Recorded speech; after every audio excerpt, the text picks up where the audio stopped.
Hello everyone, today we're going to talk about a relatively unknown movie, but nonetheless, it is still pretty interesting. And actually, if I'm being completely honest, it's probably better than many of anime I've watched. It has undoubtedly pretty unique set of characters, and actually pretty unique dynamic of characters, but... Okay, let's wrap this intro and get into the movie. Alright, the anime starts with a display of the main character, who is a black cat. Alright, I'm sorry.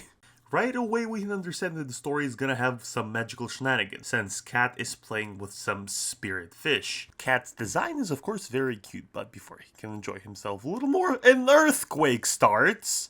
Because humans apparently started demolishing this territory. As humans do. And, okay, I'm not exactly a construction worker, but how much damage can an excavator do? Bruh, if they can do all of this, how come road work always takes so much time? Like, anytime I drive to work, I see this and it takes them several months. Okay, fine, I'm gonna calm myself down. Our black cat of main character does his routine trying to survive in the city. Well, you know, just like cats do. But as soon as evening comes, he gets attacked by some... I don't even know what... some anti-cat gang. But then, plot twist, as soon as they corner him, he turns into a beast! Now leave that beast alone, the three of you. But those guys quickly get pulled away into the shadows by some other spirit. Those guys are spirits, by the way. Other spirit introduces himself as a forest spirit. My name's Stormwind. What? No. Okay, for context, this animated film is Chinese. Therefore, all the characters have Chinese names, but for some reason in here they were translated. And in my opinion, they shouldn't have done that! In the original, his name was Fengxi. 我叫Fengxi. Which, I mean, sounds fine to me. Which is even funnier, they didn't bother to translate main character's name, just leaving it Hei as usual. Another character of the show got translated to Infinity. Yeah, okay, if that's what we're doing, then this is the mind, this guy is electromagnetic, and this guy is Unite. So for the purpose of this video, I'm gonna use original Chinese names. Fengxi claims that he's gonna lead Hei to the safe place, and leads him to a Harry Potter train station portal, which leads him to an island. Fengxi explains to Hei that this island previously was inhabited by humans, but they're left for some reason, while we see how another cat spirit, seriously, is everyone here a cat spirit, is whooped by another mysterious fighter, who is in fact so mysterious we don't even see his eyes.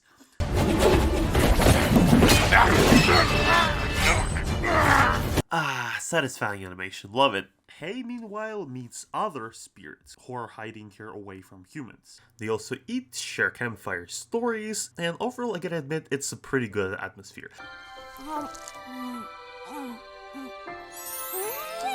Hey, you know you can stay with us.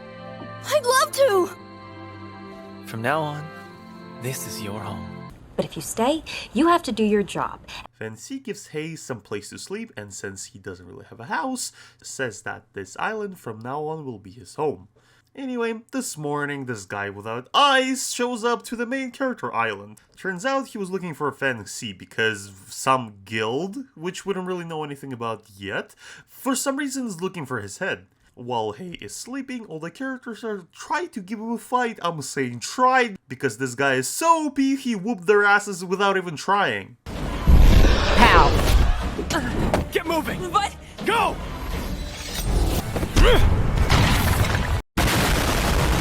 Yep, this is the character Infinity that I mentioned, by the way. He's somewhat of a bounty hunter / police officer around here. Anyway, he makes main characters retreat.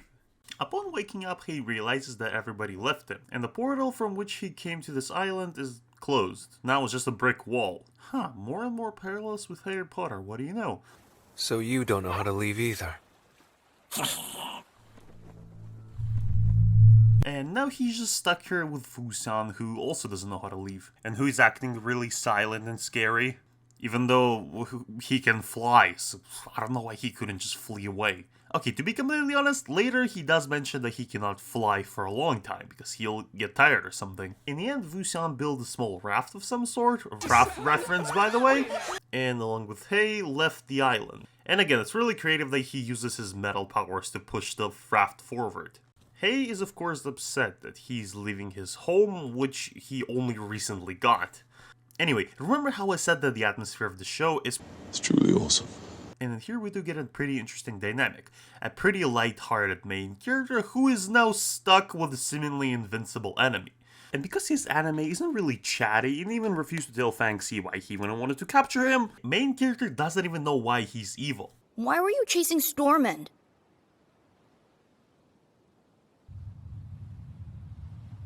Hey, you listening?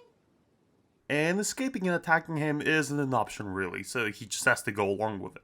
Meanwhile, Fengxi and the rest of the gang are upset that they had to leave Hei behind, but they're not ready to give up on him just yet. Fengxi gets mad and says that he's gonna go get power to defeat Wu Xian. I'm tired of waiting. Which, spoiler alert, it's not gonna lead to anything because like I said before, this guy literally has plot armor on his side. He was out of his league. He should have waited. Right, anyway, meanwhile, other characters are going to use their spirit powers in order to track Wu Xian and Hei while they're in the sea. The interesting part is one of them is something of a spirit summoner who summons spirit fish, which we might have seen before in the first clip where main character played with it, hinting us that they're all probably lived nearby each other, but were not aware of each other's presence.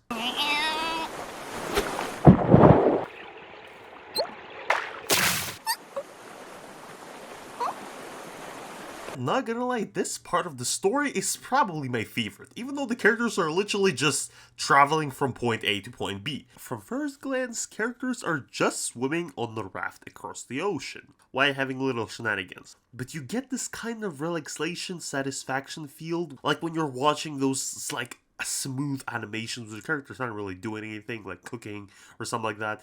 Like, it's really good. Characters don't even talk that much, and it's not forced, because one character is structured that way that he doesn't trust another, and the other character is just calm. So we get a lot of visual storytelling, and it's just amazing. What's your name? It's Hei. Try to use your power again.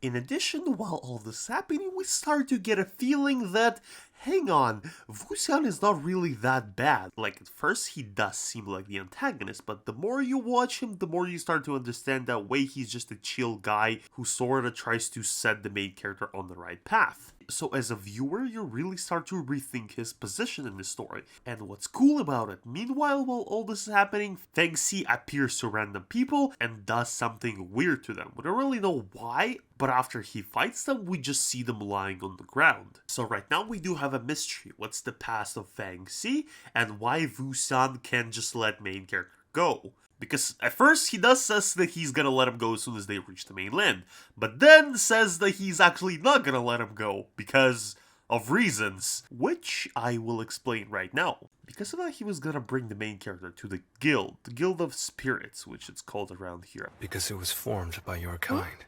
Originally, I'm guessing he was just gonna leave Hei there, so like they had to deal with him. Then, while they were in the storm, he realized that Hei's power is actually super OP, even compared to his powers. He can create a sphere. In this movie, for some reason, it was translated as the zone. Is this... the zone? The zone takes care of its own. Anyway, the sphere is the extension of Hei's inner spiritual domain, which is basically Domain expansion. because of that, Wu Xian saw the need to start training him himself. You're a human. Why are you so powerful? Wanna be my apprentice? Bonding in the process while they're traveling, which is done through the montage! Wu Xian also briefly shows his own inner domain and explains that inside his inner domain, basically inside of his soul, he's pretty much able to do anything. Basically being a god and the extension of that domain, meaning you can do the same thing in reality. I also gotta point out that the visual comedy in this anime is freaking amazing. Like, it's so hilarious. When the characters finally reach the mainland, Wu Xian decides to go to the nearby restaurant to give Hei some stuff to eat. They order a whole bunch of different meals, but when Wu Xian is ready to pay...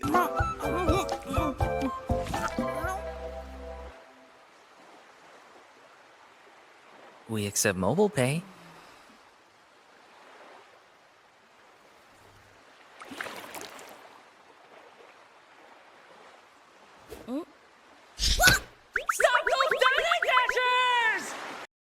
However, I'm also a little confused how magic works in this world, because Wu Xian says that everybody can only have one power.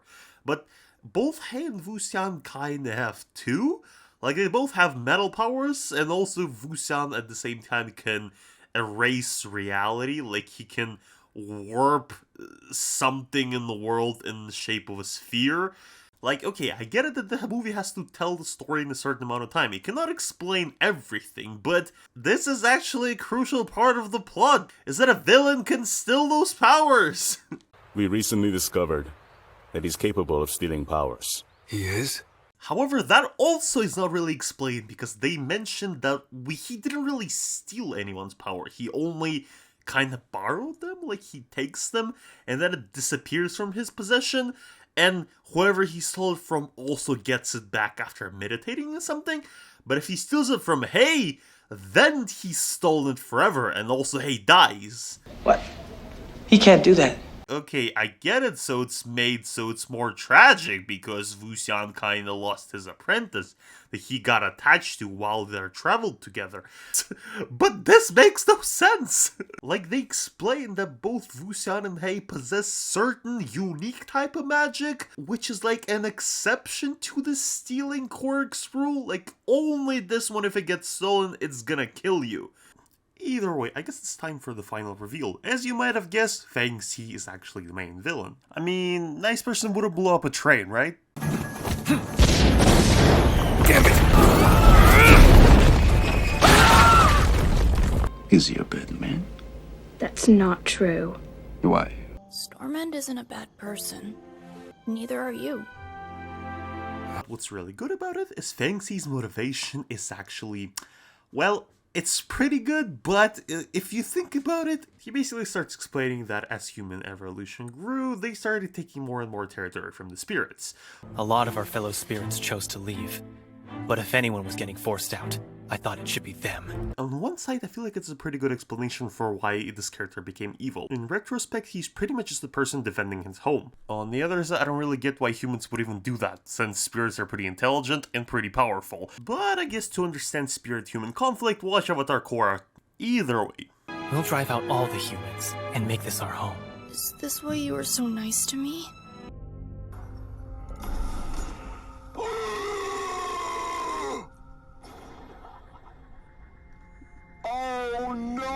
Hei realizes that the reason why he treated him so fairly is because he wanted to yoink his power. And actually, I'm pretty sure that anti-cat gang at the beginning was also part of his master plan, because we also see one of the, like, henchman spirits which can semi-mind control.